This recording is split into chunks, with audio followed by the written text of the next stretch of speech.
The Ukrainians got out of the armored vehicle to start an attack on the trench, right there in the middle of the snow. They would make an advance that would demonstrate the horror of the battles to both the Russian defenders and the attackers. The snow would absorb enough blood and fire to stain the place forever. With sadness, the Russian soldiers followed a similar path, advancing over a frozen field, firing their AKs in the direction of their opponents. Thus, in the open field, they saw some of their own fall as they headed toward the trenches. It was the story of the soldiers in the battles for Novomykhaylivka and for Volga.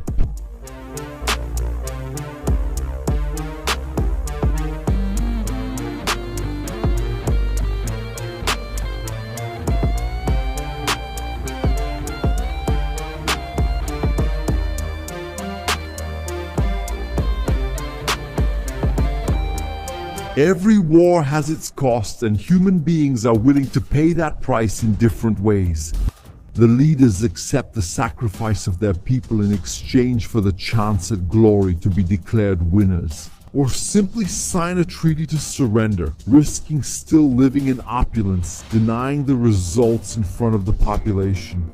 Although some still risk their heads in the process, the patriots accept the price. Some risk their lives fighting for their country or for propaganda they were exposed to. Others trade their years of life or sanity for the salaries offered at the front. The price was paid by many, though by none of the leaders. Even at the end of 2023 and the beginning of 2024, when Russians and Ukrainians fought for Volga and for Novomykhaylivka or Novomykhaylivka, fire devoured the flesh of many soldiers and armored vehicles in the region, feeding in both summer and winter on what was thrown onto the battlefield. Some men were forged in the flames of war, hardened under artillery fire, fighting for months only for that hardened soul to finally be broken by a drone in its deadly dive. So many were left with their bodies trapped in the metal on the roads to Vuhledar or Novomykhaylivka. At these costs over personal victories, leaders' victories, deadly defeats, or retreats for the mere sake of survival. These are stories of men who challenged death and many times lost the challenge. Those who overcame them often didn't have smiles on their faces to tell their stories.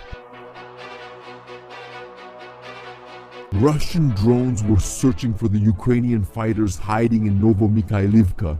Their kamikazes locked their cameras on the village houses, trying to destroy everything and clear the area, so that the forces could cross the field and take the region, opening up space for routes like the precious and bloody Vuhledar. Further south, the soldier whose war name is Gagauz saw the bombs exploding all throughout There were reports in the trenches that there were many dead.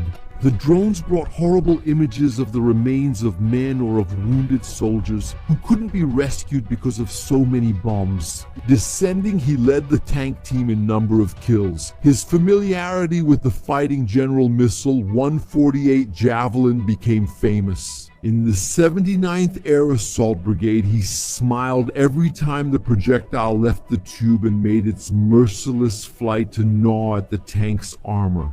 He was proud of a previous battle in which, during the night, he ran to take position before a Russian assault. The thermal sight locked onto the steel heart of the first armored vehicle, and his finger unleashed the projectile in fury to go dance with its victim. The projectile exploded. While Gagauz was preparing the second one, the command asked for another shot, just to make sure about the first projectile. He stopped the armored vehicle that was leading the column, and the second one was consumed by a ball of flames. Gagauz had started in the anti-tank unit the previous year. They gave him a javelin, and the sound of the shot became music. As they broke through the Russian advances, the equipment was of the fire and forget type, with automatic infrared guidance, allowing the user to seek cover after launching. The javelin's hit warhead destroyed modern tanks with a top-down attack, striking the thinnest armor, sometimes blowing up the powerful T-90 and ending the story.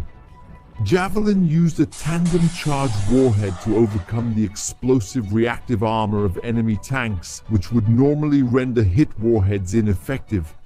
Gagauz has put the Javelin to use dozens of times since the Russians began their intense attacks against the Novomykhaylivka, the loud shots echoing across the fields, hitting any vehicle guided by command. It was $200,000 per projectile, destroying tanks like the T-90, which cost $4 million, or cheaper vehicles like the EMP-3, which cost $1 million.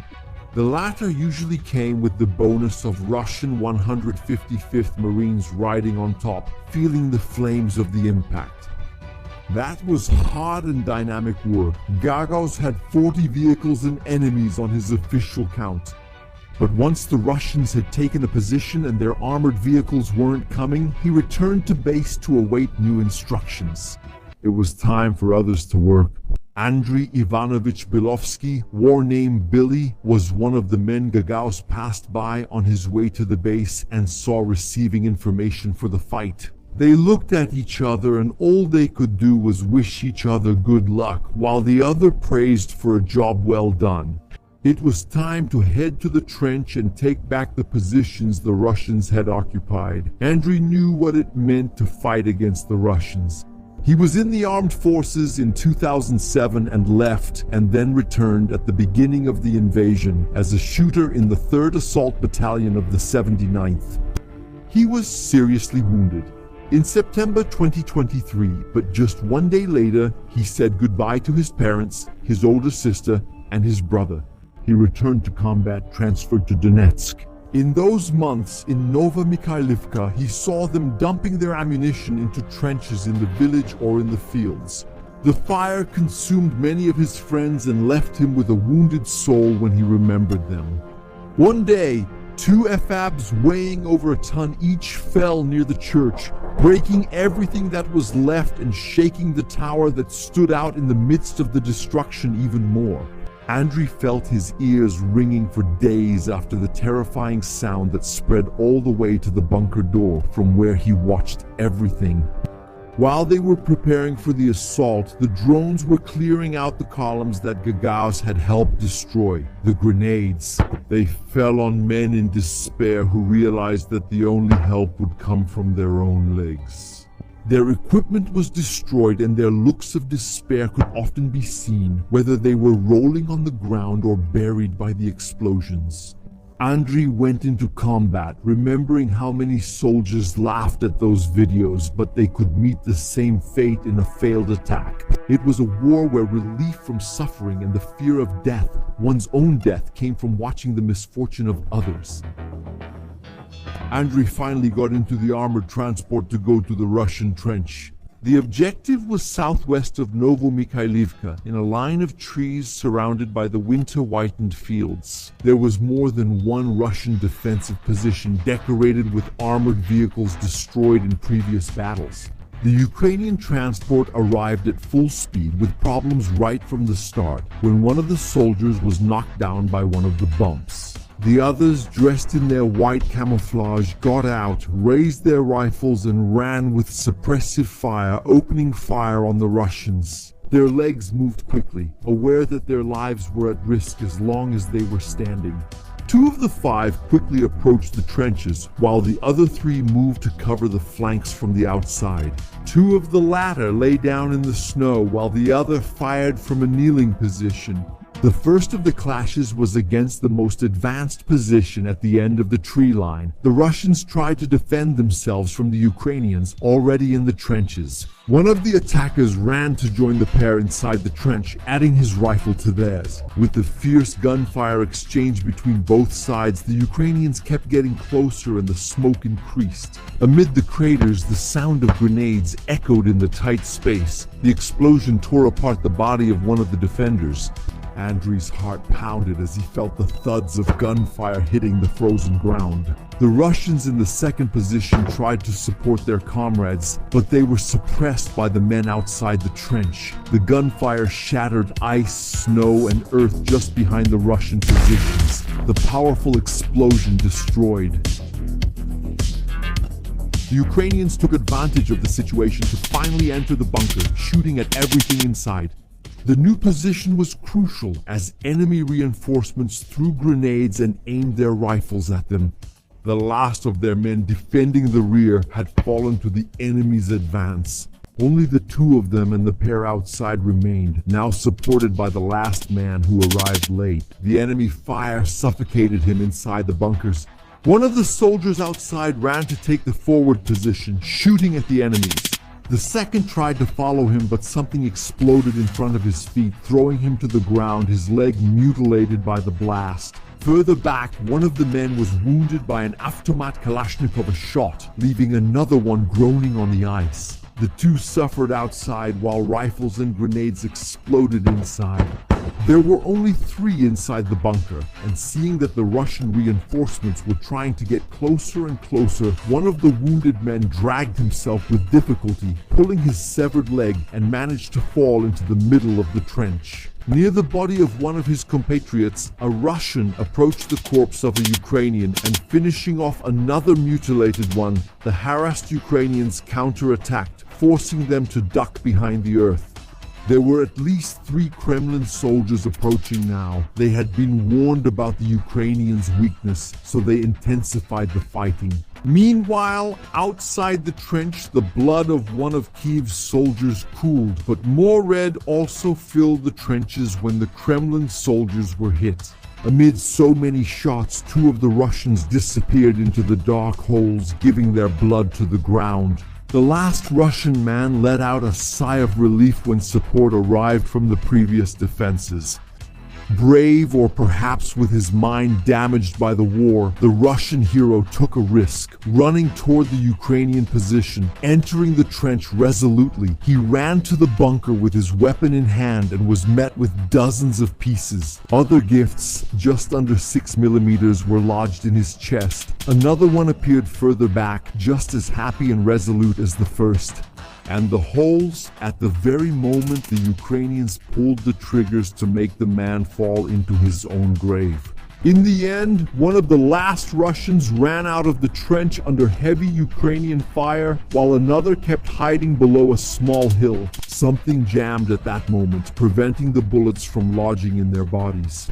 Grenades flew from both sides, accompanied by rifle fire. One of the Russians stood up and fired at the Ukrainians, suppressing them long enough to join his comrade. They kept exchanging fire for minutes until their hearts signaled it was time to run. They took cover behind the frozen skeletons of armored vehicles, but soon started being harassed by grenades.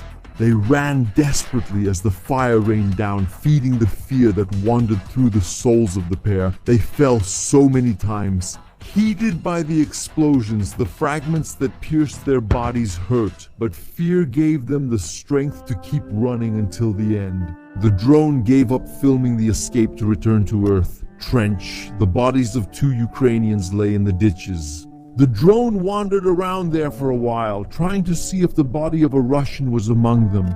Then it went looking for more Kremlin men dumped in the trench or outside it, until finally ending up at the last one, of the fallen soldiers whose blood ran down and froze in the ground. The drone didn't see faces, only bodies, gunfire, fire, and smoke. It didn't identify who any of those men were. It didn't see that Andriy Bilyovsky was among them. Fallen in combat on December 27, 2023. His blood now mixed with the soil of his country. Russian equipment burned in the direction of Novomykhaylivka in January 2024. The fire spread among them, melting the snow and warming the bodies that were scattered. As a result of this last attack, kamikaze drones took advantage of these easy targets, feasting like crows on the battlefield. After the fighting, the Russian command watched it impatiently. The village needed to be taken, so it went on. He put Vladimir Daniel Romanov in charge of participating in yet another advance against the Ukrainian trenches. He left Kizinga in Buryatia to fight for the 155th Marines. He did not take part in the capture of Pavlivka or the massacre in Vuhledar. Hearing stories about the heroes of the 155th Guards Naval Infantry Brigade, Danil learned from his officers, such as Senior Lieutenant Dmitry Vladimirovsky. Bombardments in Novomykhaylivka continued to prepare the ground for the complete destruction that the Russians would bring to the Ukrainian forces. The 79th wouldn't hold out much longer. For months, the assaults had been intensifying, with explosions everywhere in a village that practically had no place left for the Ukrainians to hide. Lieutenant Dmitry ordered the men to move in for the attack. Danil huddled together with the others in a snow-covered vehicle. They tried to keep warm even as icy drops fell on them. The armored vehicle stopped, making the men set foot on the ground and start the race between life and death. Some slipped, too nervous about what they were facing, while others kept going. With their rifles at the ready, they started organizing themselves among the frozen plants. The Marine ran with the rocket-propelled grenade aimed, taking the lead in the fight. The shot created a column of smoke that marked the target of the attack. He started the charge that pulled the rest of the squad, fired a few times, looking back to see if his comrades were following him. Little by little, the music of the other AKs joined his, forming a symphony heading toward the Ukrainian trench. They ran and ducked down, keeping up the gunfire. The Marine was hit, falling into the snow. Already unresponsive, the automatic fire sent more rounds toward the Ukrainians, trying for more effective suppression. Someone tried to help the wounded man, while the others kept firing toward the trench. The men advanced under the squad leader's shouts, still not fully engaged. In combat, you had to keep your legs moving and your fingers on the triggers. Another one fell during the advance, hit in the flank just as he got distracted. The others kept moving, witnessing death, hoping not to join their comrades bleeding in the snow. Gradually, the group became more cohesive in the attack. The PKM was aimed at the trench, searching for targets to dig out ammunition. The gunfire gave shape to the Russian symphony on the PKM. The men stayed huddled together in the hole, listening to the explosions of the grenades. Around them, they looked at each other with faces marked by the exhaustion of war, aware that this was just another one of the bad days. But that didn't stop the triggers from releasing more ammunition against the Ukrainians. Danilo mourned for the friends lost that day. He thought so much about the village, the rock games he loved, and the fields of Buryatia. He knew a lot about war now, but little about the lives of men outside of it. Taking that position was tough, with a cost that was far too high for the Russians. Right from the start, Ukrainian drones came soon after, beginning to take the lives of the soldiers. The grenades broke the men little by little, killing those who weren't inside the trench. Their transport was destroyed, lost on the horizon. There was no way to escape. It was a trench taken at great cost.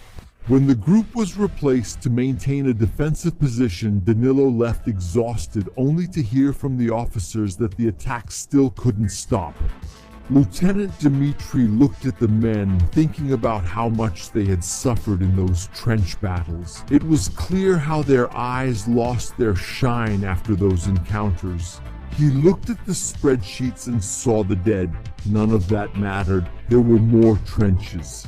Time to call in the planes for the metal birds to fly and unleash death upon the Ukrainians.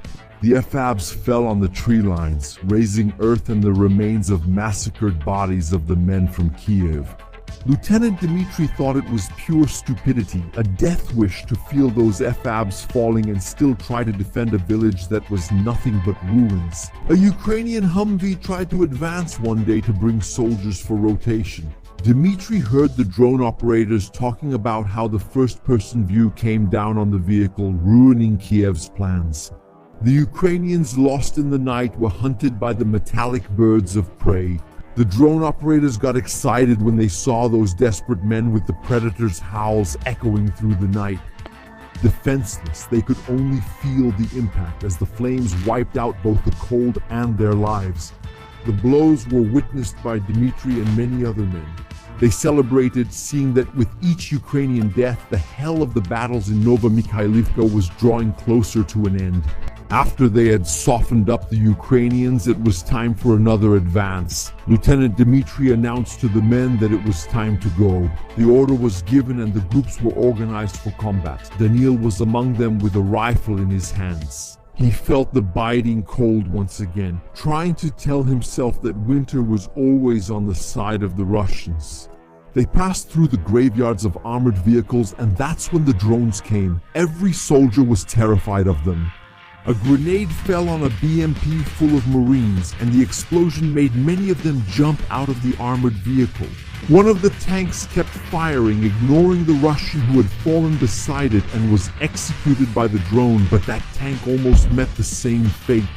The kamikaze drone came after the steel monster, making it retreat. The Marines felt their hearts skip a beat. When the explosion happened just 2 men away above the BMP, the crew had orders to retreat, which ended up leaving men behind at the mercy of attacks. Those lost soldiers hid behind the only cover they had, but it was no use. The fire found them, the tanks tried, but eventually they also became victims, and their drivers had no choice but to join the other Marines hiding in the artillery craters. Daniil hid with everyone else, died with everyone else. It was hard to cheat death in Ukraine.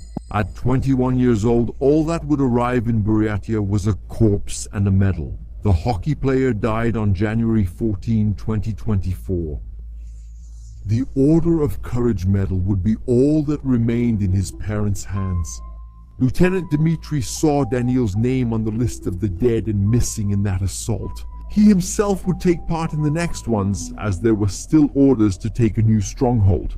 They would pass over the corpses of their own, hoping to add Ukrainian corpses to them. That's what war usually offers, medals and corpses. There are brave men who come out of it carrying camaraderie and discipline, but also beyond that, scars on their souls. War is part of human existence.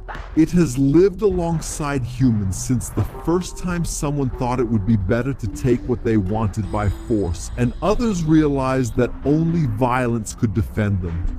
Death, corpses, sadness, heroism, camaraderie, discipline. As has already been said, war made the bad things worse and the good things better. But it must be added that even the good ones would be eternally marked in their souls by what was worsened in human existence. Give me the stick there.